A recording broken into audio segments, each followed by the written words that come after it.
auprès de ces trois, c'est que leur lutte a été sans violence. Comme quoi on peut arriver à faire changer les choses sans violence. La violence est très tentatrice, mais il faut arriver à s'en débarrasser. Parce que la violence, quand on commence la violence, on a déjà perdu les arguments qu'on a. On a perdu la guerre, la lutte qu'on a commencé, on l'a perdue si on se donne à la violence. La violence n'est pas la solution, mais chacun d'entre nous doit soutenir les groupes comme Y'en a marre, la Lucha, le ballet citoyen. Nous devons tous aujourd'hui penser à Fred et Yves qui sont en prison en République démocratique du Congo. Si nous ne faisons rien pour qu'ils soient libérés le plus vite possible, ça veut dire que nous avons décidé que nous étions impuissants. Nous ne sommes pas impuissants, nous avons la force. Nous avons le devoir et la puissance chaque jour de rappeler à nos dirigeants partout en Afrique que nous les citoyens, nous leur donnons le pouvoir et que ce n'est pas le contraire. Et sans les citoyens, ils n'ont pas de pouvoir. Et c'est ça qu'il faut que nous fassions tous aujourd'hui. Commençons la campagne aujourd'hui pour libérer Fred et Yves. Merci. Effectivement, nous avons eu l'assurance que cette lutte-là pouvait payer. C'est l'occasion pour moi déjà, par rapport à ce prix d'ambassadeur de la conscience, de remercier une organisation comme Amnesty International qui depuis tant d'années se bat pour les droits humains. Et je crois que c'est capital. Comme qui dirait, il faut pouvoir bénéficier d'un espace d'expression pour pouvoir passer à l'action.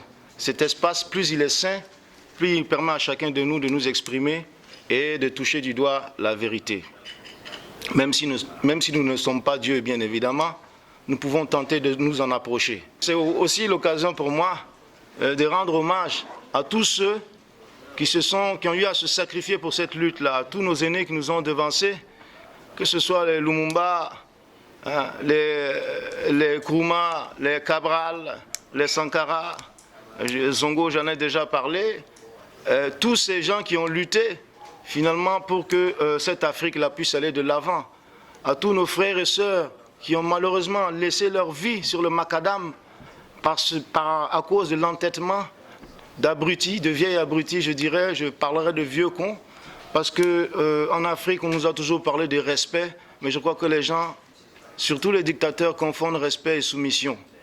Le respect, ça se mérite, même si le droit de naître est un fait acquis et non négociable, il va sans dire qu'il y a des grands frères, comme disait Zongo lui-même, qui ne donnent pas envie, qui ne poussent pas au respect. Voilà. Et donc, je voudrais aussi rendre hommage à tous ceux-là qui finalement sont privés de liberté, à l'image de nos frères de la Lucha et certains de Filimbi, à tous ceux qui ont subi les sévices finalement et le contre-coup de leur lutte. Nous tenons à rester insoumis pour montrer à la face du monde que nous avons reconquis notre dignité. Parce que vous avez préservé la paix sans la dignité, comme je le dis dans une de mes chansons. Rendez-nous la dignité et nous vous foutrons la paix. Donc, je suis vraiment honoré par ce prix. Si je me réfère au symbole de Amnesty International, qui est une chandelle entourée d'un barbelé, je suppose que c'est un appel à maintenir la flamme, à l'image et en l'instar de la même chandelle qui est allumée au centre de presse Norbert Zongo et qui attend d'être éteinte lorsque justice sera rendue à ce journaliste. Et je suppose que les barbelés, c'est toutes les difficultés que nous allons rencontrer sur notre route, eh bien nous essayerons de tenir cette chandelle-là haut et fort, aussi loin que possible, avec votre aide, parce qu'on n'y arrivera pas, il ne faut pas se leurrer tout seul. On y arrivera grâce à l'action et au soutien des médias, grâce au soutien des peuples africains, parce qu'il faut le voir dans un ensemble. Et donc on a 4 ans d'existence. Et différemment des autres mouvements comme Y'en a marre, on a encore un gros morceau. C'est que notre président veut changer la Constitution et nous devons l'empêcher de le faire, parce que nous devons parler pour le peuple. Notre nation, comme beaucoup de nations africaines, sont des pays jeunes. On n'a que 50 ans d'indépendance. Et donc c'est une grande responsabilité pour nous déconstruire. Nous sommes en train de mettre les premières pierres de nos démocraties. Et nous sommes contents qu'aujourd'hui, que Amnesty reconnaisse aussi que les jeunes sont en train de contribuer à la construction de ces démocraties-là.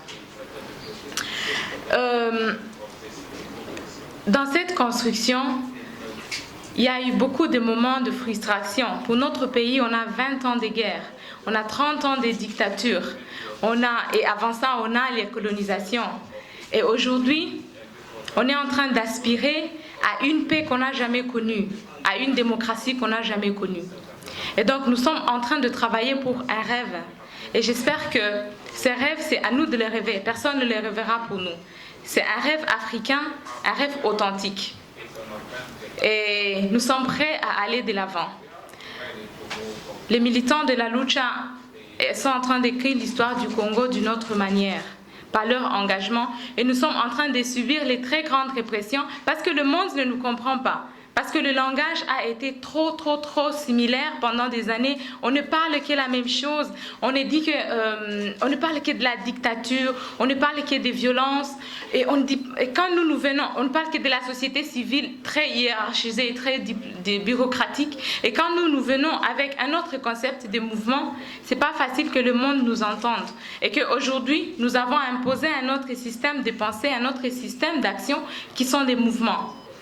Et notre mouvement, comme Lucha, nous sommes très heureux d'avoir ce prix qu'avec les autres mouvements africains pour montrer que si les institutions ont échoué, le peuple n'a pas échoué. Si des institutions qui ont essayé de construire l'Afrique, tous ces gouvernements, toutes ces organisations ont échoué à construire l'Afrique, les jeunes, eux, le peuple, eux, n'ont pas encore échoué. Et que nous sommes un peuple africain, nous sommes un peuple congolais et que nous allons donner notre pierre. Hier, je le disais, et c'est extrêmement important, quand on a été arrêté au Congo, il y a plus d'1 an maintenant, Amnesty s'est mobilisé avec les jeunes Sénégalais, mais aussi toute la société sénégalaise et tous les Africains pour nous faire libérer, nous de Y'en a marre et aussi du Balai Citoyen, qui ont été arrêtés en même temps que Fred et Yves, du Congo, du Filimbi et de la Lucha, qui sont toujours en prison. C'est dire que ce prix-là, nous le recevons avec beaucoup de modestie, beaucoup d'humilité. Parce que nous estimons que ce soit Y'en a marre, Filimbi, Lucha ou Balai Citoyen, les potiers de la République au Bénin, le mouvement Ras-le-Bol. Hier, ils nous ont adressé un message. Ras-le-Bol, c'est le mouvement citoyen qui est en train de faire un travail remarquable au Congo-Brazzaville. Ils nous ont adressé un message hier pour dire qu'ils auraient voulu être là, mais ils sont sûrs qu'ils sont là, parce que nous sommes du même bord. Le Ras-le-Bol, les Sofa du Mali, Athiamé au Togo, Touche pas à ma nationalité en Mauritanie, Douga en Gambie, etc., etc. Tous ces jeunes-là qui sont peut-être les plus connus parce qu'ils ont attiré les médias, parce qu'ils ont fait des choses spectaculaires. Pour moi, nous ne sommes que la partie visible de l'iceberg. Nous sommes que la partie visible d'une jeunesse africaine qui est en train de s'organiser, qui est en train de bouger pour faire bouger justement les lignes. Donc c'est avec beaucoup de modestie parce que nous pensons que si Amnesty a pensé à Y'en a marre, Lucha et Balai Citoyen, il fait un clin d'œil à cette jeunesse africaine qui est l'espoir de l'Afrique. Nous le prenons comme un encouragement, mais nous le prenons, comme disait hier Micheline, comme une très grande responsabilité. Pour nous, une page est déjà tournée. On ne va pas revenir sur ce que nous avons déjà fait. Une page est déjà tournée. Abdoulaye Wade, Blaise Compaoré ont commencé à fermer cette parenthèse de dirigeants africains qui veulent s'éterniser au pouvoir. De toute façon, l'histoire a déjà fermé cette page. Pour ce qui est du Congo, Kabila, c'est juste une histoire de temps. Nkurunziza, c'est juste une histoire de temps, c'est déjà fini. Ils ne peuvent pas faire comme Omar Bongo, c'est fini. Ils ne peuvent pas faire comme Mobutu, c'est fini. Pour nous, c'est déjà terminé. On va les accompagner à partir. On va les accompagner à faire partir l'injustice. Mais notre très grande responsabilité, pour nous, c'est le caractère républicain de notre révolte, de notre radicalisation.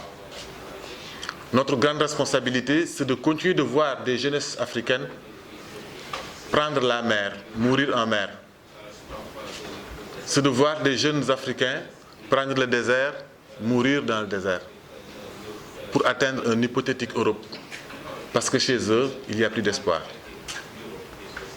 Notre responsabilité aussi, c'est aussi comment continuer de voir des jeunesses africaines se radicaliser dans des mouvements comme Boko Haram.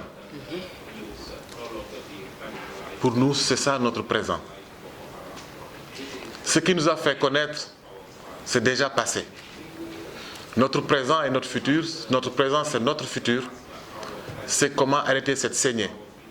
C'est comment arrêter cette radicalisation sauvage, cette radicalisation obscure, obscurantiste, cette radicalisation fondée sur l'ignorance, cette radicalisation qui tue, cette radicalisation qui fait que le jeune soit dans des mouvements comme Boko Haram, ou bien qu'il donne sa vie en essayant d'atteindre l'Europe, où il se fait presser comme un citron qu'on presse et qu'on jette l'écorce parce qu'il revient en Afrique grabataire.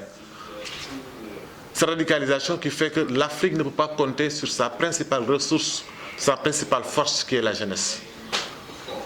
Comment faire de nos forts types de radicalisation une radicalisation républicaine salvatrice? Pour nous, en nous décernant ambassadeurs de la conscience, c'est justement travailler à que cette jeunesse africaine qui est aujourd'hui distinguée soit le moteur de la construction de la démocratie définitivement en Afrique et le moteur de la construction de notre développement particulièrement. Merci.